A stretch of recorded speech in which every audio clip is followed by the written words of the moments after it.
ও আজকে দুপুরে কেমন মেঘ করেছে। সবাইকে মেঘলা দুপুরের শুভেচ্ছা। দেখো একটু পরে মনে হচ্ছে বৃষ্টি আসবে, দেখো কেমন মেঘ করেছে।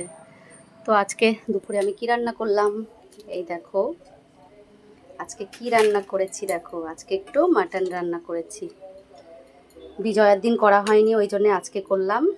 তো দেখো আজকে মাটন করেছি আর সাথে করেছি এই যে একটু শাক ভাজা করেছি। মাটন হলে মোটামুটি আর কিছু দরকার হয় না, আমাদের মাটন দিয়েই খাওয়া হয়ে যায়। তা যাই হোক, একটু শাক এনেছিল, শাক করলাম। শাকটা কিন্তু টাটকা টাটকা রান্না করলেই ভালো লাগে। তো এই যে একটু পোস্ত দিয়ে করেছি, এ দেখো কলমি শাক। আর এদিকে একটুখানি মাছের ঝোল কালকের ছিল, আমার কর্তা খাবে। আজকে আর মাছের ঝোল করিনি, কালকে একটু ছিল, ওরই হয়ে যাবে। ওর আবার এক পদ দিয়ে হয় না, অনেক রকমই খেতে চাই। তাই আজকে আমি তো মাটন দিয়েই খাবো, আমার আর কিছু দরকার নেই। দুই ছেলে খাওয়া দাওয়া করছে, আমরা একটু পরে খাওয়া দাওয়া করব। তো তোমরা কারা কি রান্না করলে আজকে অবশ্যই জানিও। সবাইকে টাটা।